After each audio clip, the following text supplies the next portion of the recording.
Espanha vive uma situação que eu diria que tem muitos aspectos que, se nós virmos mais de perto, às vezes se nós não olhamos suficientemente para a Espanha, são muito perturbadores. Tem a ver, por um lado, com aonde chegou a corrupção. Nós em Portugal falamos muito de corrupção.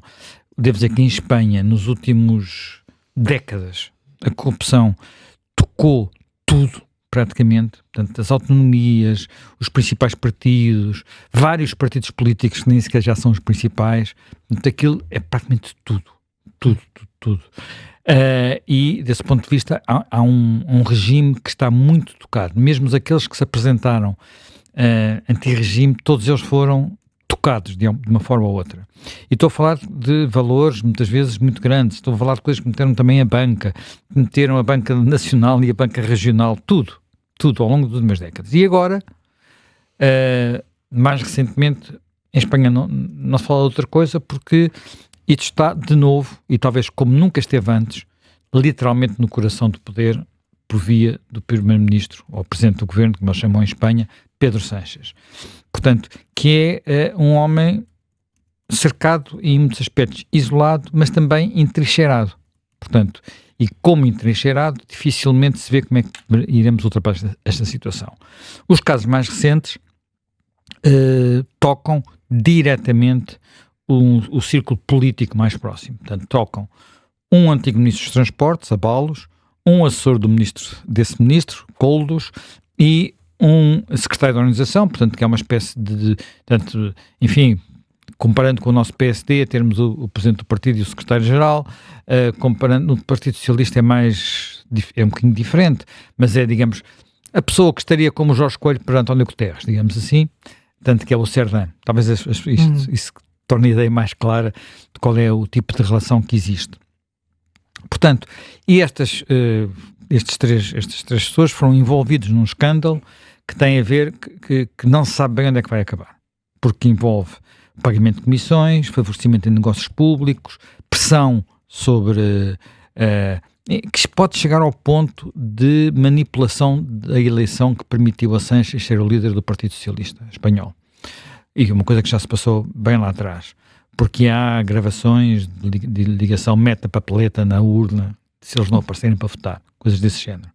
Portanto, até que ponto é que isso foi ou não determinante para a vitória de Sánchez, não se sabe, porque Sánchez nem sequer teve 50% dos votos nessa primeira eleição para líder do PSOE há mais de 10 anos.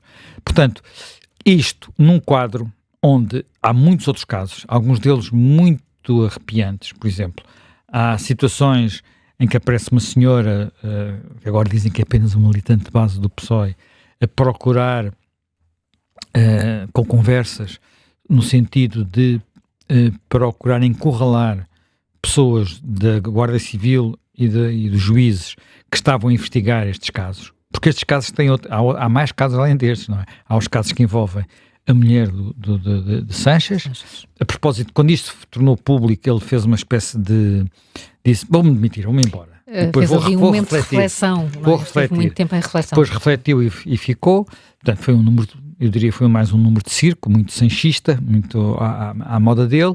Ele estava a tentar, de alguma forma, intimidar aqueles que estavam a dar estas notícias, porque na cabeça, ou melhor, na retórica do grupo de Sánchez, isto é tudo invenções de um conluio entre o Partido Popular e o Vox no limite, grupos da sociedade civil, os sindicatos que eles consideram de extrema-direita, mais a imprensa radicalizada, portanto, boa parte da imprensa. A imprensa em Espanha é muito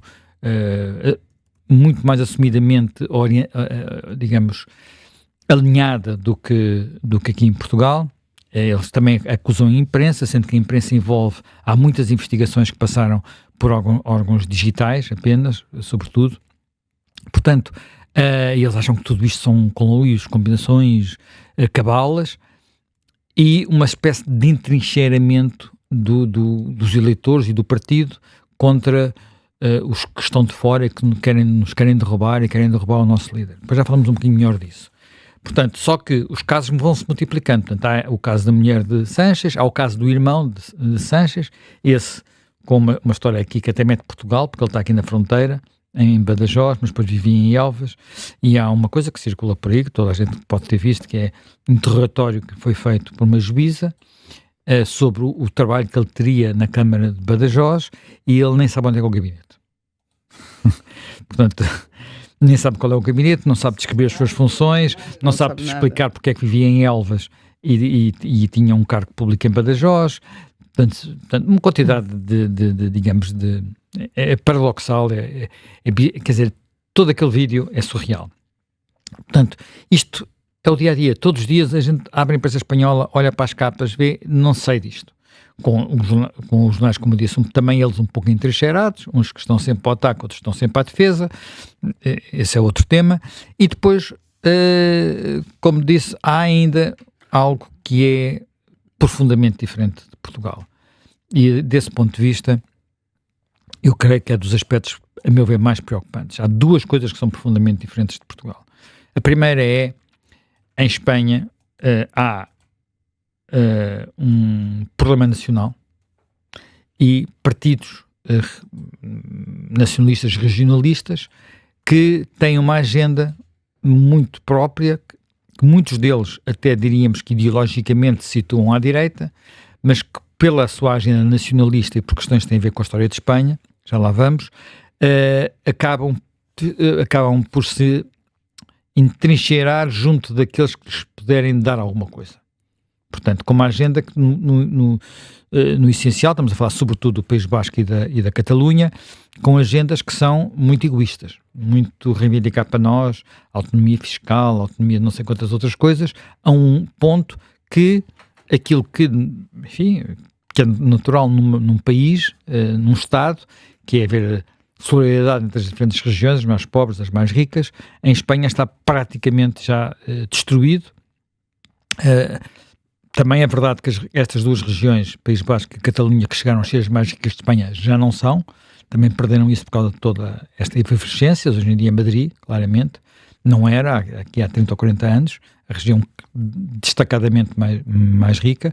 Aliás, quem vai de vez em quando a Madrid vê que Madrid é irreconhecível. Se conhecemos a Madrid há 30 anos e a Madrid hoje, é uma cidade completamente irreconhecível. E se formos a Barcelona, não é exatamente a mesma coisa, não é?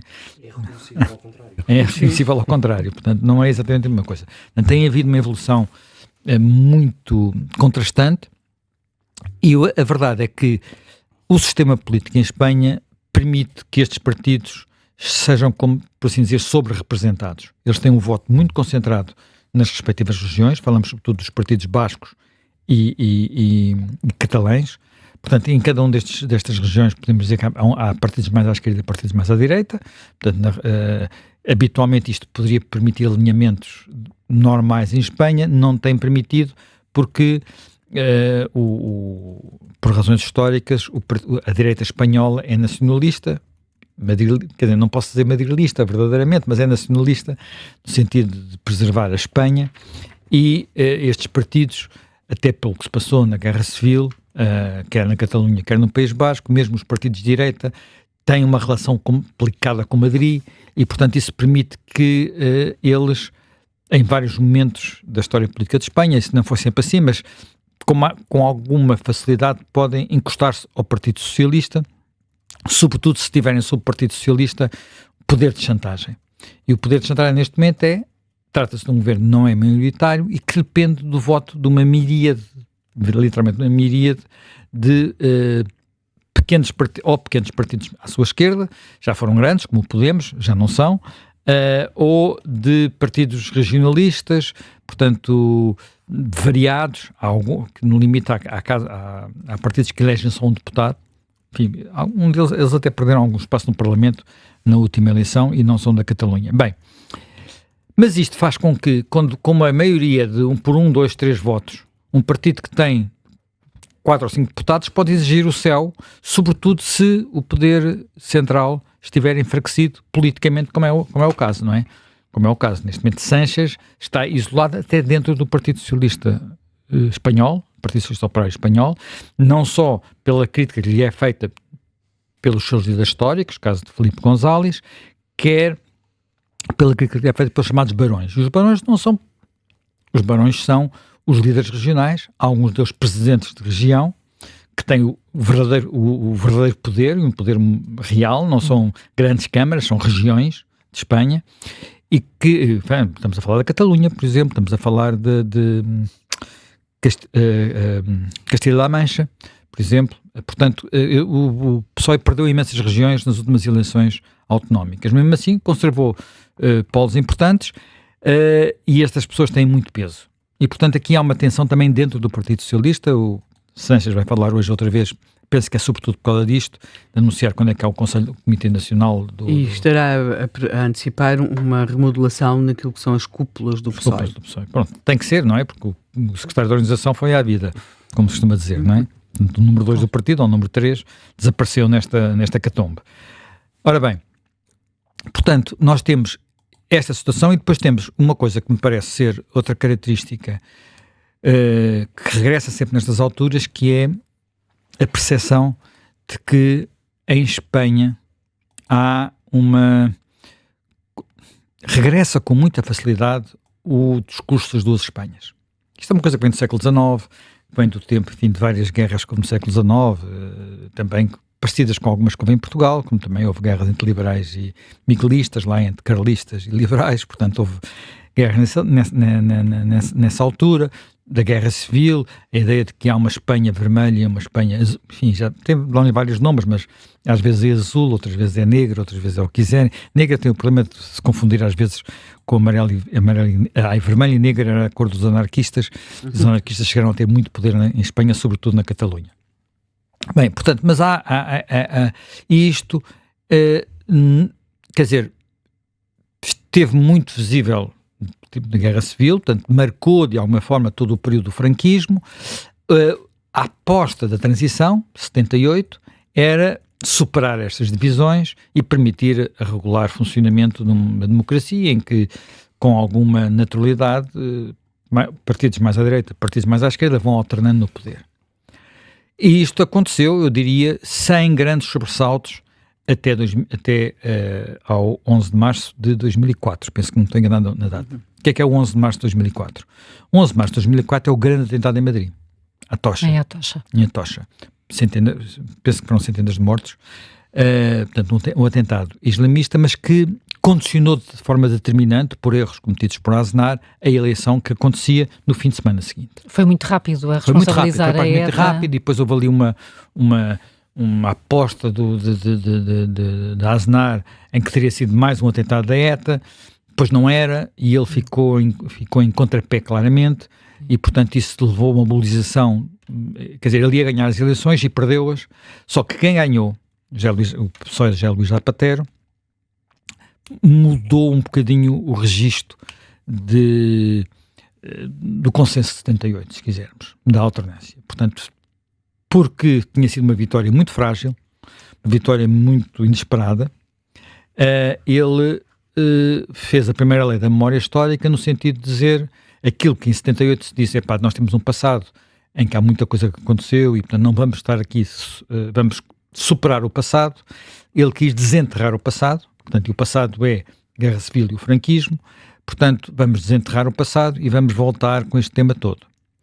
E isto, naturalmente, faz regressar todos os fantasmas, não direi todos, mas muitos fantasmas à política espanhola, e a partir daí tudo se radicaliza de alguma forma. Pouco depois entramos no processo que tem a ver com a Catalunha, que vai levar ao referendo, ao referendo ilegal e à grande tensão com a Catalunha, os processos todos que ainda decorrem. E agora, Sanches, quando regressa outra vez, quando o PSOE regressa com Sanches novamente ao poder, primeiro, curiosamente, dentro do PSOE, o único líder histórico que o apoia é precisamente Zapatero, portanto, não é por acaso, os outros distanciam-se, e ele vai fazer acordos com aquela parte da esquerda espanhola e que sempre quis fazer renascer isto tudo, que são a esquerda radical, portanto, primeiro o Podemos, depois os herdeiros da esquerda unida, enfim, aquilo vai sempre mudando de nome, porque é uma constelação de forças que às vezes um dia se matam uns aos outros, no outro dia se juntam para uma eleição, mas que aquilo anda sempre muito no ar, não é? Portanto, e isto voltou com muitos episódios já com Seixas, porque dá uma forma de dar legitimidade política. Só que isto cria também um problema. E que mas que para Seixas funciona, que é o entrincheiramento. Portanto, a queda de Seixas é vista por uma parte dos espanhóis que se identificam com estas políticas como sendo uma espécie de reviver da queda do governo republicano na Segunda Guerra. Portanto, não pode ser, porque a seguir vem aí o diabo. Sendo que, do outro lado, sobretudo no discurso do Vox, há um discurso que é simétrico em alguns aspectos. Não é o discurso do PP, mas no discurso do Vox há um lado simétrico. Do Vox é um partido que na Europa faz parte do mesmo grupo que o nosso Chega, mas cuja raiz é diferente, no sentido que enquanto o Vox nasce sobretudo da revolta, ou se quisermos, da incomodidade dos nacionalistas espanhóis contra o que estava acontecendo na Catalunha, no País Basco. Aliás, o seu líder, Abascal, vem do País Basco e teve atentados contra a família e a vida dele lá. Portanto, vive esta questão com grande intensidade. É evidente que depois também usa outros temas, o tema das imigrações e por aí adiante, mas esta é a origem, que é uma origem diferente. Nós não temos um Parlamento Nacional em Portugal e, portanto, não há aqui e se houvesse até era ao contrário, porque o Chega começou por ganhar no Algarve. Mas não é, estou a brincar, como é óbvio. Portanto, temos uma situação que é diferente. E depois há outro aspecto que a mim, se queres que diga, é aquele que mais confusão me faz. E para o qual eu creio que, inclusivamente, a nível europeu não está a ser dada a atenção que merece ser dada. Em Espanha não há um equilíbrio de poderes como há em Portugal, onde há um presidente eleito que, de alguma forma, modera. Já em várias ocasiões sabemos que houve intervenções presidenciais de moderar eventuais excessos dos governos. Em Espanha há um rei, há um monarca, e isso é evidente que ele tem um poder constitucional muito importante no que respeita à unidade do país, e portanto nesse ponto de vista tem sido muito importante, mas não pode, por exemplo, marcar eleições, não pode dissolver o Parlamento, não pode fazer essas coisas, não é? E, portanto, há mais poder no governo e há, sobretudo, mas aqui eu até diria que não daria muita relevância a isso. Acho é que tem havido do lado do poder político muitos passos que a mim me deixam bastante... quer dizer, aquela ideia de que o Estado é ocupado por um partido, em Espanha é ocupado por um partido. Nós já tivemos isso em Portugal num grau que não temos hoje. Nós não temos hoje uma televisão pública transformada em órgão de propaganda. E em Espanha não há nenhuma dúvida sobre isso. E toda a gente tem a noção de que se mudar a maioria, tudo vai tudo para os ares na televisão pública, vêm outros e aquilo vai noutra direção. Quer dizer, é a cultura dominante, é assim que as coisas funcionam. Uma das coisas mais preocupantes que se passou neste processo foi que os juízes, enfim, não sei se posso chamar procuradores, mas as polícias, nomeadamente, que estavam a investigar estes casos, aquelas que se portavam com independência começaram a ser tratadas da mesma forma que a oposição, os jornais, não sei o quê, portanto, perseguidas literalmente. Sendo que nestes órgãos também há uma clara politização. Os tribunais estão muito politizados, portanto, o Supremo Tribunal, por exemplo, depende de acordos entre os partidos, se bem que aqui haja necessidade de alguns acordos, de algum equilíbrio por causa da maioria de 2/3. Mas uma coisa que em Portugal é inimaginável é termos um Procurador-Geral da República saído diretamente do Governo. Portanto, foi o que aconteceu. Que é o que acontece em Espanha, sendo que esse Procurador-Geral da República hoje em dia é arguido. E continua Procurador-Geral da República. E não é arguido por uma coisa pequena. É arguido por ter assumidamente feito uma fuga de informação para a imprensa sobre uma investigação que estava a acontecer ao namorado da Presidente da Região Autónoma de Madrid, que é uma das figuras principais da política espanhola e do PP, e do PP, Isabel Ayuso, e ainda por cima uma coisa que manipulada, para ser franco. E ele está como arguido e mantém-se no cargo e não acontece, quer dizer, não é demitido, ninguém o demite. E esta politização percorre tudo. Nós tivemos a ver como foi o apagão. A Presidente da empresa, da rede espanhola, é também alguém que saiu do governo, muito próximo de Sánchez, e tudo aquilo está politizado. Quer dizer, a expectativa de que possa haver autoridades de alguma forma independentes, como apesar de tudo as nossas são, com os seus defeitos, não são tão perfeitas como nós gostaríamos, mas que nós já temos relatórios da ANACOM, nós já temos relatórios da Autoridade da Aviação Civil, que já foram divulgados, já os conhecemos. Em Espanha não se sabe nada. E porquê? Porque aquilo é um tema político. Porque pode ter havido ali porque há uma discussão política sobre o sistema energético e, portanto, tudo se politiza, tudo está instrumentalizado e, portanto, isto é... Quer dizer, a democracia é um regime de regras, mais do que as pessoas às vezes dizem, a democracia é o regime da maioria. Não, a democracia é um regime de regras que permite que as maiorias ganhem e percam. E esse aspecto é muito importante, e percam, e possam ser afastadas do poder. E a forma como em Espanha isto está minado por dentro, muito minado, é complicado. Sendo que os equilíbrios se conseguem muitas vezes por via da paralisação, porque neste momento o governo de Pedro Sánchez não consegue aprovar um orçamento, mas vive tranquilamente com isso. Não, tem obrigações, por exemplo, na área... obrigações europeias sobre os gastos em defesa, que têm implicações orçamentais, e ele chuta para cima dizendo vamos reconhecer a Palestina.